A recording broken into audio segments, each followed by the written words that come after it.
Nu pat kā Vācijas lielākajā ostas pilsētā Hamburgā ikgadējos ostas svētkos, ko apmeklē 1,5 miljonus cilvēku katru gadu, Latvija bija aicināta piedalīties goda viesu statusā no 7. līdz 12. maijam, piedāvājot plašu kultūras un biznesa programmu. Tas ir Hamburgai tas, kas mums latviešiem būtu Jāņi gandrīz. Te miljons cilvēku staigā. Un ne tikai no pilsētas, bet sabraukuši no malu malām. Un tieši to mēs piedzīvojam, strādājot Latvijas investīcijas aģentūras turisma stendā. Tad, kas nāk klāt un grib informēties par Latviju, tie pārsvarā visi ir no kaut kur citām pilsētām, pat no citām valstīm. Šveices, Nīderlandes.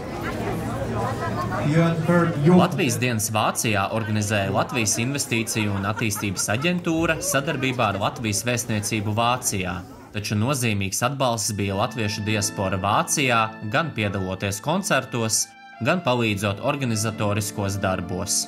Diasporas iesaisti lielajos Hamburgas svētkos ir mums liels pagodinājums, jo man liekas, ka mēs esam tie, kas nes Latvijas vārdu un vēsti par Latviju šeit, ārpus Latvijas tajās valstīs. Mēs to nesam katru ikdienu. Katru dienu mēs to paužam un rādam, kas mēs esam, kādi mēs esam un iepazīstinam ar saviem darbiem un saviem vārdiem un savu būtību. Mēs pasakām, kāda ir Latvija. Tiešām prieks, ka mēs spējam parādīt Latviju, ka mēs varam parādīt, cik tā ir skaista, cik tā ir kulturāli bagāta, cik jāstra dancojot un cik skaista mums ir daba. Un prieks ir tas, ka tie, kas mēs visi tur kopā uzstājamies, ka ir ļoti draudzīgs kolektīvs un ļoti feini.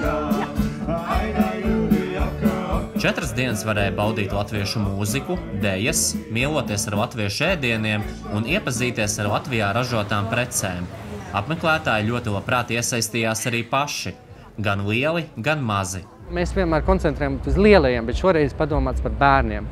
Un tu redzi, ka viņas nerunā mūsu latpasiņas, ja? Bet viņas paņem maziņos, un viņi paņem savukārt vecākus, un viss ir pilns laukums, un visiem priecīgi. Man liekas, rekā arī bez valodas saruna notiek. Tieši latviešu diaspora Vācijā zina vislabāk, kā vāciešiem stāstīt par Latviju. Vācija zina Latviju daļu vairāk kā no Baltijas valstīm. Viņiem ir šis jēdziens arī vāciski labskanīgi skan Baltikum. Un tomēr vienmēr jau viņi jauc, kas no šiem 3, kurš ir kurš. Un šī ir lieliska iespēja 4 dienu laikā pateikt, nē, šoreiz ir runa par Latviju. Bet liela daļa jau ir bijuši Latvijā vai Baltijā. Un tas ir rādītājs tam, ka mūsu darbs ir bijis sekmīgs. Mēs viņus esam kaut kad motivējuši tur aizbraukt, un viņi nāk atpakaļ un atkal skatās. Tas nozīmē, ir paticis. Un tādi ļaudis, kuriem ir paticis mūsu valstī, tie arī mūsu valsts drošībai ir vajadzīgi, jo tie mūs nepametīs, tie neaizmirsīs, ja mums būs kādreiz grūti.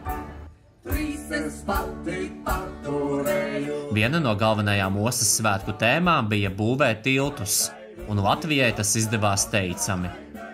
Latviešu.com sadarbībā ar Latvijas investīciju un attīstības aģentūru.